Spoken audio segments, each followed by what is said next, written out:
Welcome to Uncomfortable Inspiration, where we deep dive into the realms of motivation, mindset, and success. I'm your host, Colton Shackelford, and on this podcast, we explore the uncomfortable truths and challenges that often accompany the journey towards achieving our goals. But here's the key. Instead of shying away from discomfort, we embrace it, because discomfort is the true catalyst for meaningful action. So without further ado, let's get uncomfortable. What's going on, everybody? We're back with another episode of Uncomfortable Inspiration. I'm your host, Colton Shackelford, and today I'm joined with a good friend of mine, Mr. Josh Delgado. What's up? What's up? Also known more famously or infamously, depending on which circle you come from, as the one and only DJ SuperSet. What's up, man? Not much, brother. How you been? Chilling, man. Just been on that family and music grind. Yeah, absolutely. I see you out there hustling, man. That's super cool. It's inspiring to see people, pursue their passions as their careers. That's just something that I personally love. It's something that I align with myself. So to see other people out there doing it and living their dream is just inspiring. And that's what we're here to do today. I appreciate it, man. Thank you. Yes, sir. Absolutely. So why don't you tell the people a little bit about yourself? Give a little intro. You're a family man, you're in music, you're a DJ, you're a producer. What else you got going on? Tell the world. I mean, you pretty much explained it, but yeah, man, I'm a DJ, a local DJ producer. I've been DJing for about 10 years. I've been actually producing for about 7, going on 7. And I started a family, and the family thing is taking over really a lot of the music, but I still try to make a lot of time for the music because it's also my escape from, reality. Yeah. So, this past year in 2023 was actually the year that I actually got to push my music and actually take it a step further. And I actually took it really serious because I was getting recognized by a lot of, big name artists, and went on my first tour this past year. And yeah, man, it's been a hell of a journey. Backing up a little bit, I guess something I actually didn't plan to talk about, but kind of piqued my interest whenever you talked about how your career was in 2023. Talk a little bit about what was it like being a DJ during the whole pandemic era? Touch a little bit on that. Yeah, man, it was as for me, because I was a resident DJ at a club, so all the clubs got shut down, so I couldn't really do anything. And I know during that time a lot of artists actually dug in and actually took advantage of the time being home and actually working on their craft. And I think that's like 2021. I think that's when like some of the best EDM music came out because everybody was at home doing nothing. Yeah. So like me, I got to actually spend time and actually sit down and, focus on my sound and what I wanted to be, and actually come out with like a whole game plan on, my whole, business plan, basically, in a sense. So it was kind of like a blessing in disguise because I got to do a lot of, soul searching, especially like what I wanted to be. Like if this was really something I really wanted to do, or, maybe this was a sign from, God saying like, yo, you should just chalk it to the game, and, where the world is closing. Yeah. So it's like, you're not, it was just a crazy, experience. Right. And I know a lot of artists, traveling, and, it took off. Everything was on stop, so they couldn't even do that. And despite, money, there was no money flow, there was no nothing. So people tried to like find a different way, and that's when like the whole doing live sets, Twitch and Facebook, and they did live. They had.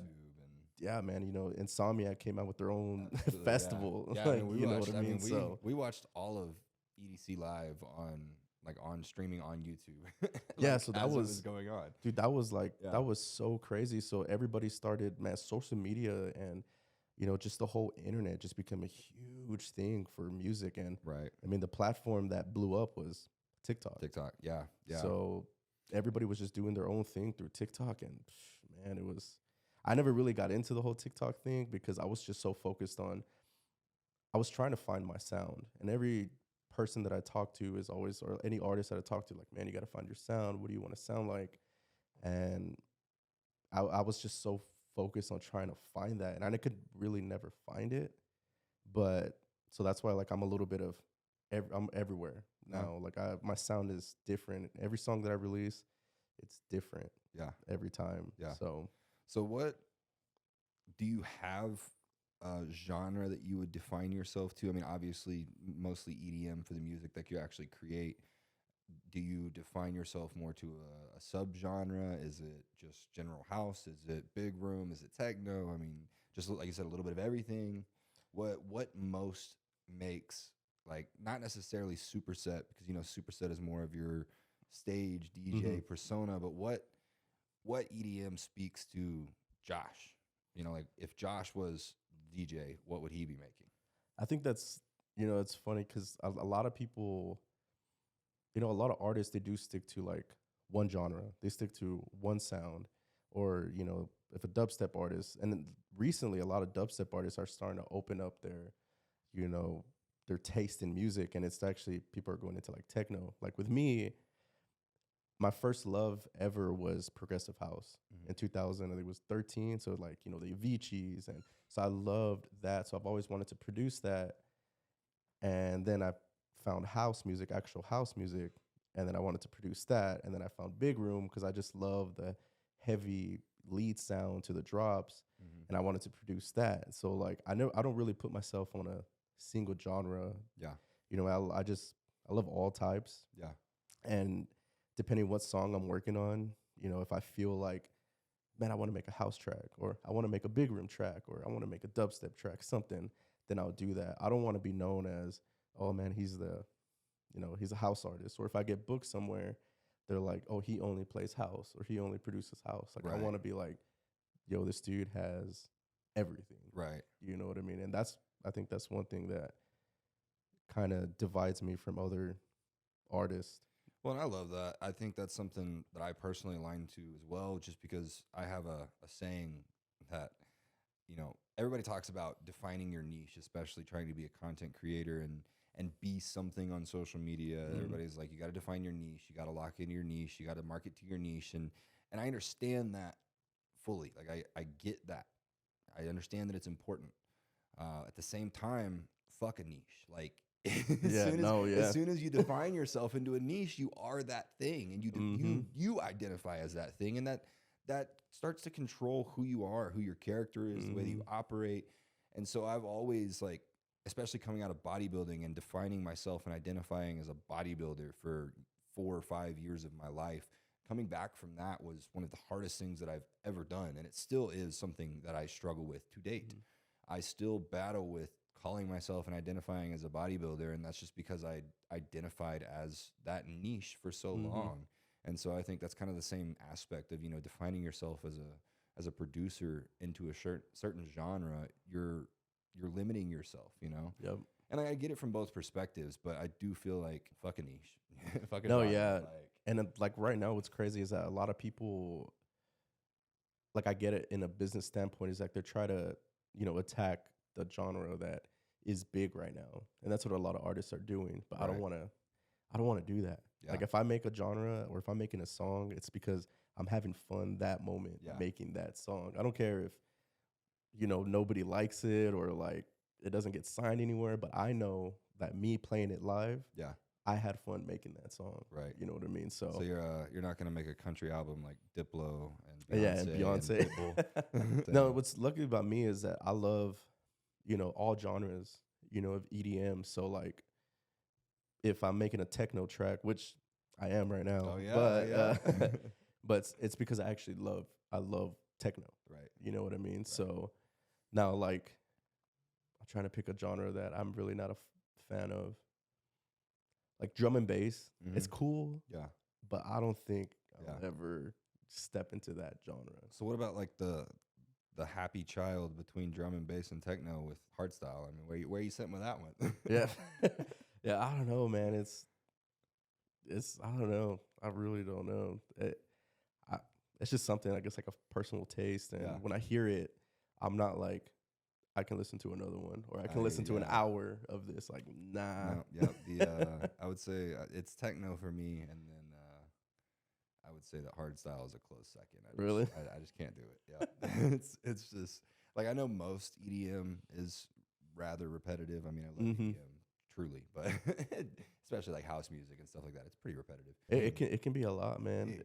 It's and what's a funny story is, so my first EDC 2013 was with a group of friends, and you know, EDC, you know, it's from 6 p.m. till 6 a.m. Yep. So it's our first time. We get there, and the first stage that you get there through the entrance that we went through was a hardstyle stage. And so I was like, you know, hey, let's go, dude. We got there like 5 minutes in. We were like, this is too much. Yeah. We need to go to a house stage or something. So Well, that's a good segue, man, taking us back a little bit. What got you into DJing and producing music? What made you say, hey, like, I know you said that, you know, you started a little bit in the oil field originally, but what made you say, I'm going full force into this. This is going to be my career.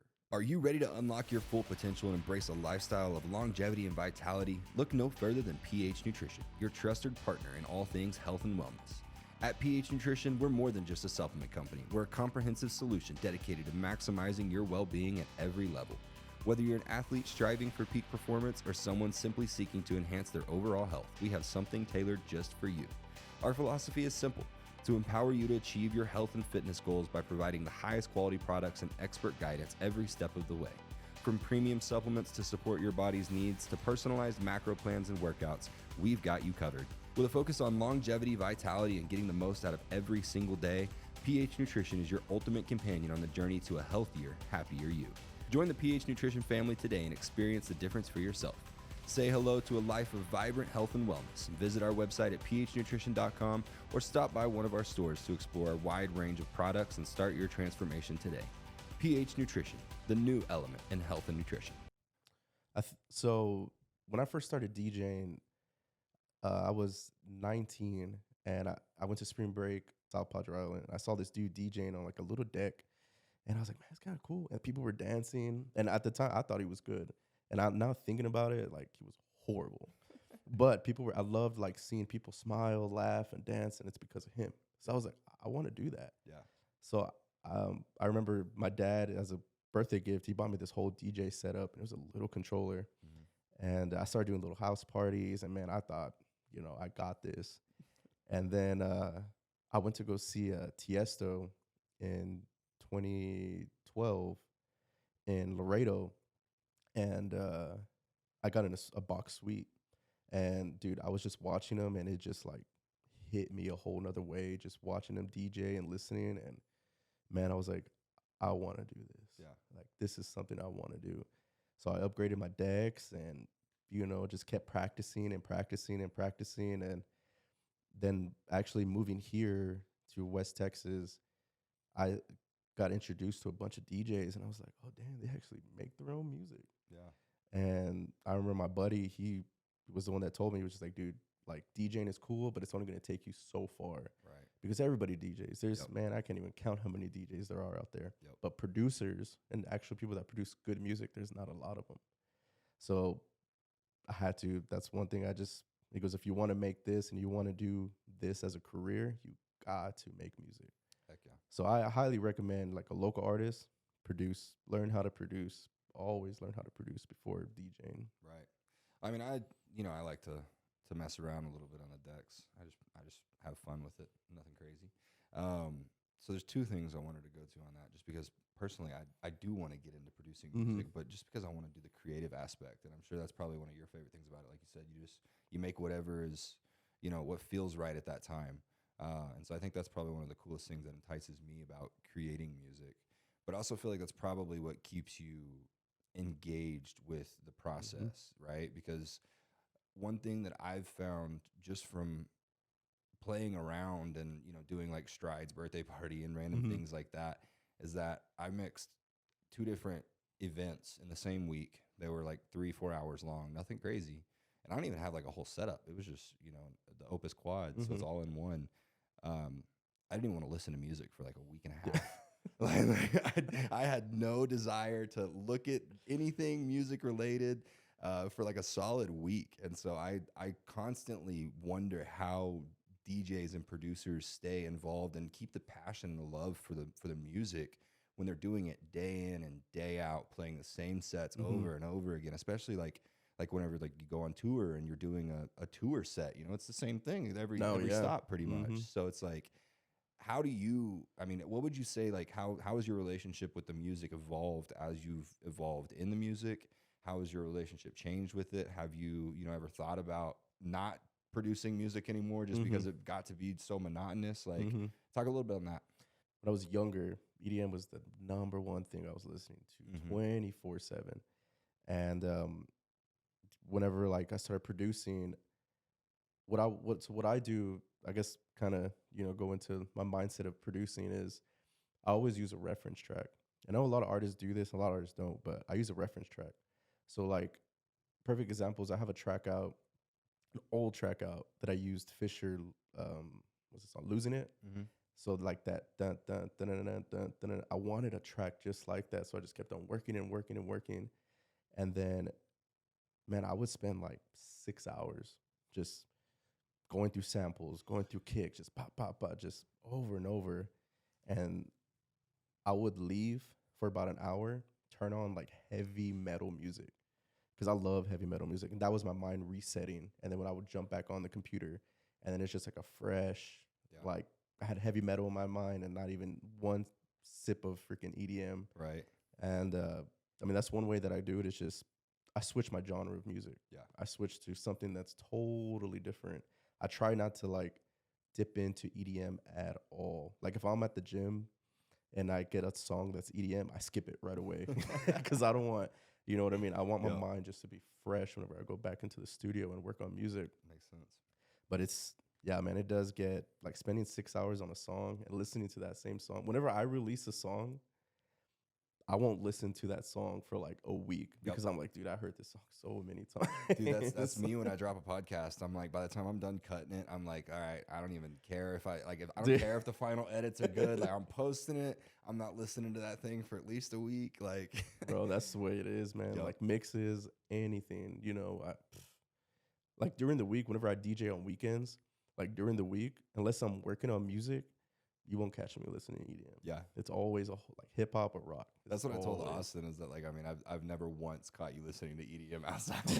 Yeah, dude, that's crazy. Yeah. It's crazy. But it makes sense. I mean, it's just, it correlates to business. You know, it's like doing the same thing day in and day out is monotonous no matter what you're doing, whether you're extremely passionate about it or not. It's eventually it becomes a routine that starts to just feel lifeless.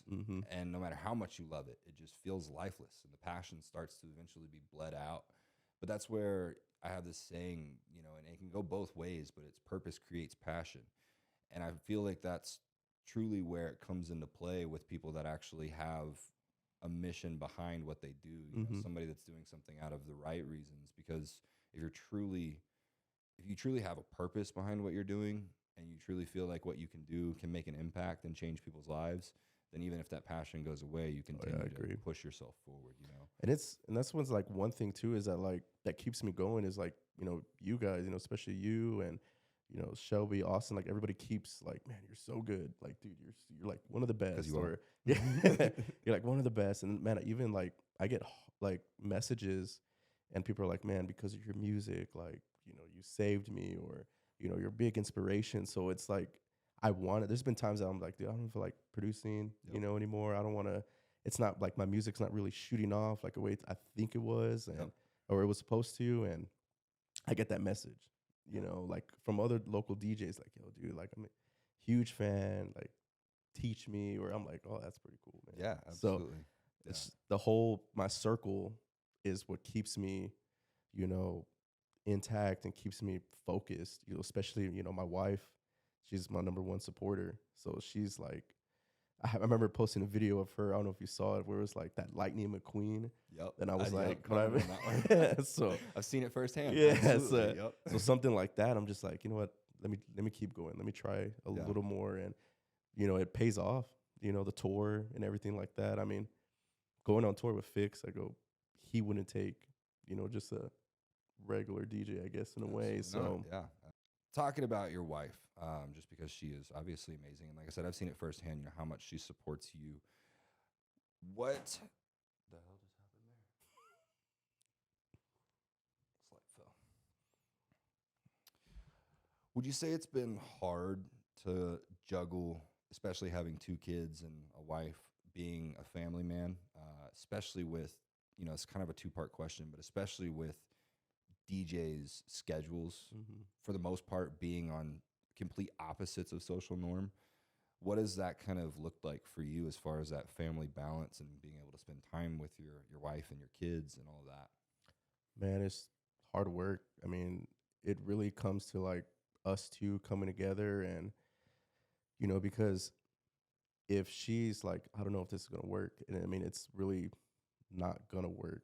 And we both come together as a team, man. And any, I guess, like situation that we're put in, we come together to try to figure that out. So like music and DJing, like whenever I went on tour, it was just like we definitely had a long talk about it before, because honestly, like if she was like, I can't do it, then I probably would have not gone. Right. But just knowing how much she supports me in my music and knowing like how much we are as a team, like it ended up working out. But it's just, man, hard work. Yeah. It's just a lot of hard work, man. Dude, a lot. Yeah. I could keep saying that, man. It is not easy. It's not, I don't even know how to really explain it. It just works for us. You know Yeah. what I mean? And Well, I mean, it's because y'all make it work. And I mean, I can attest to that firsthand. It's one thing that truly inspires me for Shelby and I's relationship is Shelby and Sabrina talk a lot. yeah. And so, it's like it inspires me how open you and Sabrina are with communication. Because I mean, Mhm. that is obviously one of the most important things whenever it comes to having a functional relationship. But you guys, from my perspective, do it extremely well, and that's Appreciate it, man. yeah, that's noticeable for sure. So that's super cool. Props to you guys on that. What about, like, I guess from aspects of y'all actually having pretty much polar opposite schedules? What does that look like as far as y'all scheduling time together? Do y'all have a pretty rigorous like scheduling routine where y'all sit down weekly and make Mm. schedules with each other, or how does that look? Yeah, I mean that's we really do make it like during the week, during the day, because I'm a stay-at-home dad. So during the day she works, and on the weekends I work nights, and she's off on the weekends. So we kind of come to an agreement that, like, of course I got the baby during the day, and then afternoon, we do our family time with the baby, and then whenever we put the baby down to sleep, Yeah. before people start, we put the baby to sleep. We always like either every night we watch a show, a couple show episodes. We'll watch a podcast like Kill Tony. We always try to spend some type of time together. We even read like marriage books together. Heck yeah. So we try to knock out a couple chapters during the week and stuff. And it's just something that we both came to an agreement. So like if we want to make this work, we know the work that we have to put into it. Absolutely. And all that extra stuff that we got to do. I mean, we signed up for it. Yep. So, we got to do it. Yeah, I love that for sure. I mean, I think that's probably the biggest part of relationships is it's it only works if you want it to work. And if Mhm. you put in the work to make it work, it's one of those the grass is always greener situations. Oh, yeah. Most I mean, definitely. and that's the one thing that I always remind myself about in my situations and in our relationship, because everybody goes through periods where it's like you hate your wife even though you actually don't. Yeah, there is sometimes that, I mean, that's one thing. It's just like, there are some days, like if, she had a long day, Absolutely. like I understand that I got to take more of the workload when she gets off work. Yeah. Same thing, vice versa. Like if I had a long day with the baby, Yep. she'll take the workload Yeah.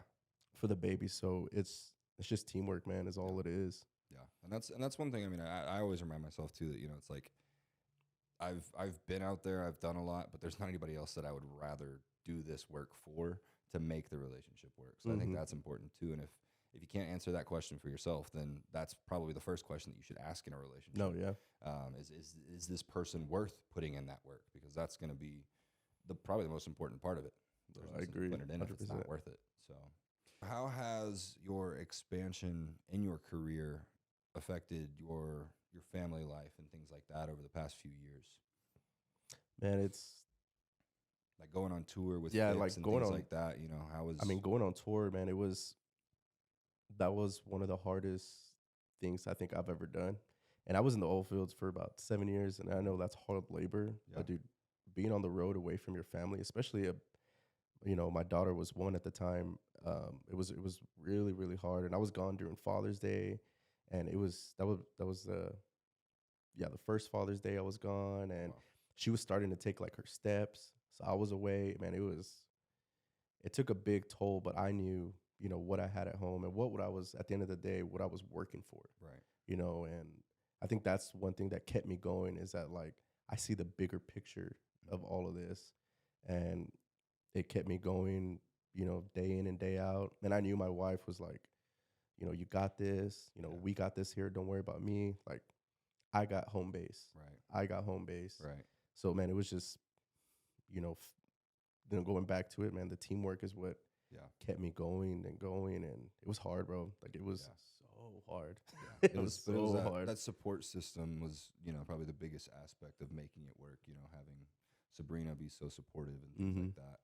Because I can imagine that was probably extremely tough, leaving Yeah. your And 1-year-old daughter and things like that. That's, yeah, and just being away, Yeah. just being away, period, absolutely. is hard. How long was tour for you? It was 2.5 weeks. So we did 16 shows in 18 days. And we were in the whole like east, like the mid east. Yeah. We went to even north, like we went Michigan, all the way down to Tennessee and then back into Texas. All those. Heck yeah. So Awesome.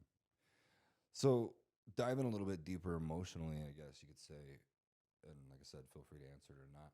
Have you ever sat retrospectively and analyzed your career? Do you ever have any regrets or second thoughts about making your career out of music or pursuing a career in music?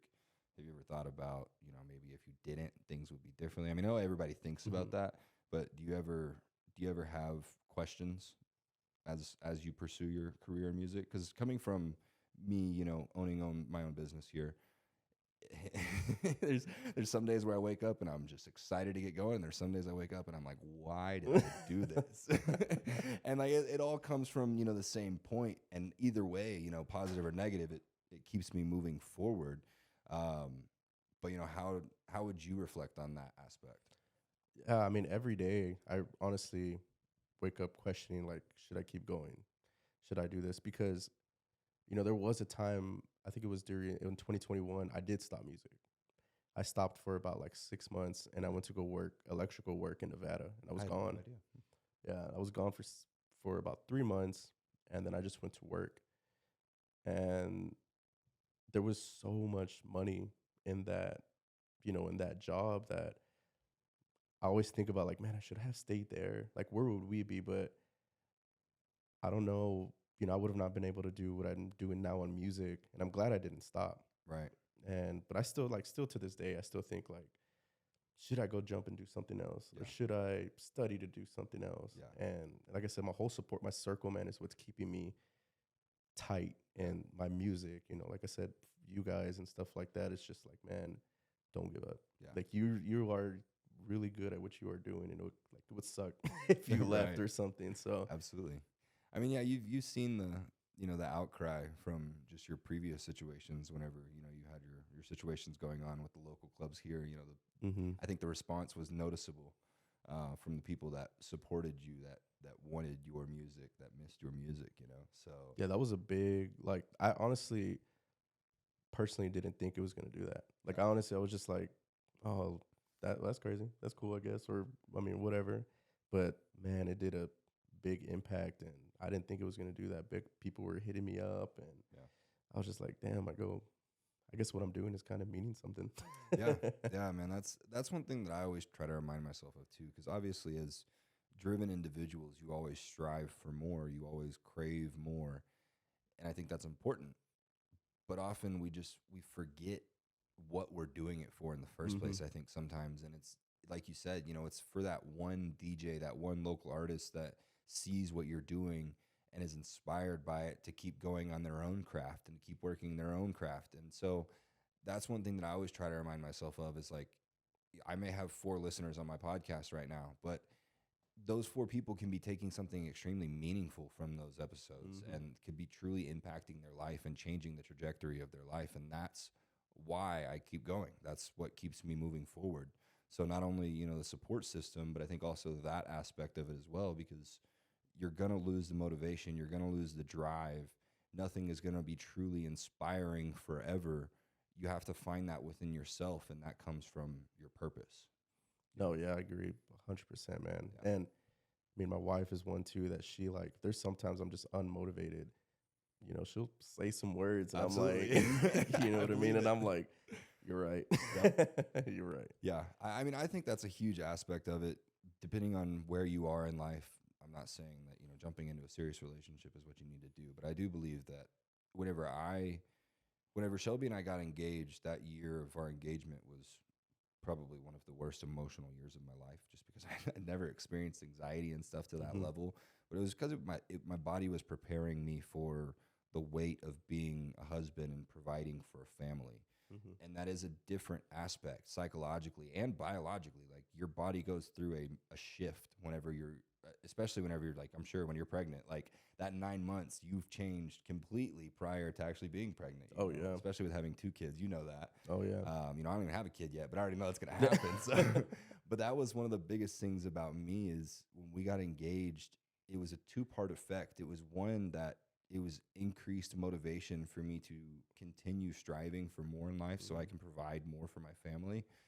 But it was also I guess, the support system and the security blanket aspect that you get from it, because you don't get that kind of support from somebody, no matter how close you are, no matter how much time you spend with your best friend or your mom or your dad.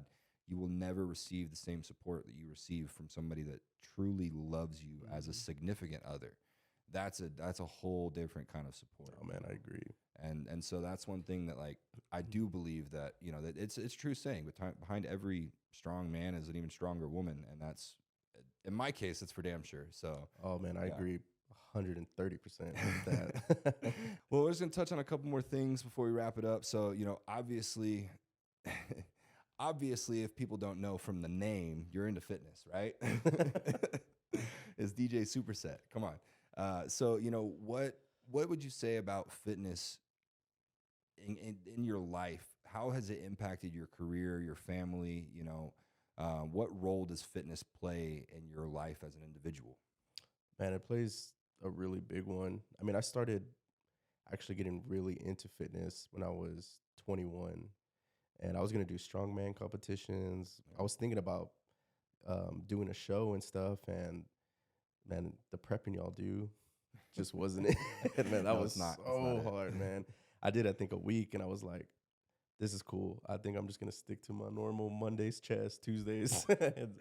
But no, man, it's a huge part, keeping me healthy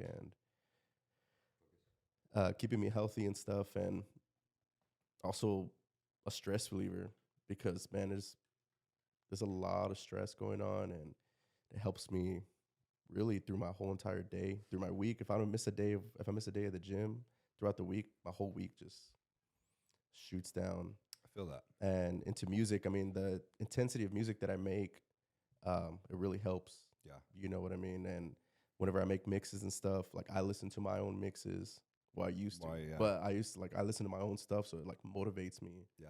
I was about to ask that too. So would you say that, like, well, now you listen to more kind of heavy metal, but would you say that, like, especially back in the day when you were first getting started, like, a lot of your inspiration, would you just, like, run home from the gym and just jump on the decks and be like, bro, I got to throw these tracks together and see what it sounds like, Yeah. Like, did you find inspiration from music at the gym? Yeah, for sure. Especially, like, before I started listening to, like, other than EDM, I was always listening to, live EDC sets and, just live sets from festivals. Yeah. And there's been some times that, like, I would literally start, like, I would take my pre-workout and it started to hit me, and then I'll start working out. And then it's just like, yo, this idea's in my head. I would leave the gym pre-worked out up, and then I would just get on my computer and, just start trying to make that sound that I heard, and then try to do it my way. So yeah, dude, there's been times I just bolt out of that gym and people would be like, dude, you were literally just here 5 minutes. I was like, trust me. Hey, when you got that spark, you got the spark. Wrapping things up, what are some of the, I guess, biggest goals, aspirations, and plans that you would say you have for the next few months, maybe the years to come? I know that you've been posting a lot about wanting to DJ at that spot in Fort Worth, Mm-hmm. Garden or Grove or Greenlight Social. Greenlight Social. Yeah, Yeah. it's the open air one, right? Uh, no. It's No, like I don't know. no. It's Okay, I'm downtown. tripping. It's like Okay, yeah, it's inside. yeah. Then you okay? Never mind, I'm tripping. Um, and then of course you sprinkled in the fact that you got some techno maybe coming. Mm-hmm. So what's on the menu for DJ Superset coming up here in the next couple days? Oh man, just honestly, I want to release the best music I've ever released in my life Oh yeah, this year, and I would love I want to play at different places. I want to get booked at everywhere, but my main thing is I want my music to be supported by huge artists. yeah, And I think that's a big goal for a lot of DJs. And I know a lot of DJs also like they want to get booked at festivals and stuff. It's just like, nah, man, like I want you to go to a festival and then Afrojack plays a song and it's my song. play your track. You know what I mean? So that's like one of my big goals for 2024 is to get more than 5 tracks supported this Heck year yeah, in big festivals. And EDC is coming up. So I have some music coming up for that. And I really, really hope it works out. But awesome. I think that's my biggest goal right now. And then, get booked out of town and, get booked solo. Because, I was blessed to go on tour with Fix, but I also like would love to like do my own thing too. Yeah, You know what I mean? And absolutely. people book Superset for Yeah. Superset. Hey, it's You coming, know what brother. I mean? I believe fully that day will be here shortly. I would book you if I had the money for it, but There- you're over my pay grade, man. You're just too good. No, you get the family discount, of course. Hell yeah, brother. Appreciate that. I firmly believe that time is coming, and I will definitely be on one of the local stops. I'll be there out in the crowd cheering you on. Yeah, man, I really appreciate that, man, because Absolutely. I'm pretty excited. I mean, doing little things here in town is, enough, more than enough for me to get that high of being booked. You know what I mean? And Absolutely. playing at my residency spot, I mean, I get to play music that, I love to play. So, I get that every week. But getting that high of another artist that I've always looked up to play my music, Yeah. man. So like that's been in my mind since you said that. Do you like send samples? Do you like try to email samples to the bigger artists or like hit up their management and be like, "Hey, I've got this track that they might be interested in." Like how do you get your tracks in front of other artists? Cuz I think that's kind of important stuff for people that might be getting started in it, like with the podcast stuff. Like I literally just go through my contacts list and I look at other people's social reach and I'm like, "Hey, could I potentially get this person on?" Mm-hmm. So like how would a starting DJ, how do you go about maybe getting a bigger DJ to see or sample your tracks? So a lot of artists, if you go onto their SoundCloud or Instagram, any type of social media, they have a thing that says promo email. Mm-hmm. And a lot of the big artists really don't post their promo email. So you gotta like dig deep into a search. And I mean hitting them up, a lot of the people hit are on Instagram. Yeah. You send them an Instagram or you DM a DJ and just be like, hey, what's your promo email? I have some music you might like. They'll be like, cool, send it here. And then you go from there and send it. And especially like on labels, whenever I send music to labels, if I have a song that I want to be released on a label, I do my research on that label first. It's kind of different from, an artist, but um, I send my track to like, I do 5 big labels. So like Revealed, Spinning, just like the huge labels. I'll always send 5 and then I'll do 10 little labels and just kind of send them a huge mass email and stuff like that. And, if one responds. And Heck yeah. there's sometimes that nobody responds. So what do? I just release it. Yeah. And see what happens. And I've had music supported like my mashup and edits and stuff like that. Like there's been times that I'm just like, man, like nobody's playing it. I'm just going to release it. And then next thing you know, I get an email or a text from like Cheyenne Giles, like, hey man, like you should send me that. I'm like, Dang. oh snap. That's pretty cool. Heck yeah. That's wild. And I'm telling you that not enough people have discovered that No Reason track yet if it's not popped off because it's my favorite. Yeah, man. That one was a lot of fun, man. It was a lot of fun to make that one. Yeah. That and the what's it called? The conga track. Oh yeah. Bongo or whatever. So that's one thing, like my 2 EPs that I released, like they're all different genres. Yeah. You know what I mean? So it's just I didn't want to be, doing that, because whenever I was coming up with my EPs, I was going to release them all together, and then the label I released them under was just like, you know what, we should kind of do it like this because they're the same type of music. I was like, that's not what I want to do. Like I just want to be released on different types of genres. Like I want to chart in, bass house. I want to chart in big room. I want to chart everywhere. I want my name to be everywhere. Love it. Heck yeah. Same here, brother. Omnipresence. That's the goal. Well, I love it, man. You know what? Let's finish it up with what are 2 milestones that you want to hit? You give me, I guess, one. You want to get 5 tracks sampled by big artists this year. So what's another one that you want to hit this year, 2024, biggest milestone, and then we're gonna wrap it up. Man, I would love to do a collab, and especially with, and I know him. He's actually a really good friend of mine, but he's very straight up, and it's like, nah, it's not good. I want to do a collab with like Cheyenne Giles. Like that's a huge thing. Yeah. And then another is I want to be booked for a festival. I want to be booked like a big festival, EDC, Beyond Wonderland, that type of stuff. I know it takes a long time, but I love it. Manifesting it. Absolutely. Absolutely, man. I mean, even if it's the art car, bro, let me know. I'm there. Yeah, seriously, I man. will go all the way to Vegas to see you on the art car, man. And those get popping too. They do. They're a lot of fun. Like the side stages, honestly, when we went to EDC, we hung out the side stages more because it was so freaking busy. Yeah, because those are like the upcoming artists that are hungry. Yeah. You know what I mean? And they're like, nobody's like really, it's not nearly as crowded, but. And then they're playing music that you've never heard when you go to like a big stage and listen to Hardwell. Like you're going to hear the same songs over and over. Absolutely. So, And that's going to wrap it up for today's show, guys. I appreciate you all. If you're tuning in, as always, if you got anything from this show, just give us a share, like, comment. That's a wrap on today. Thanks, Josh. And I appreciate it, man. Thank you so much. Absolutely. Till the next time.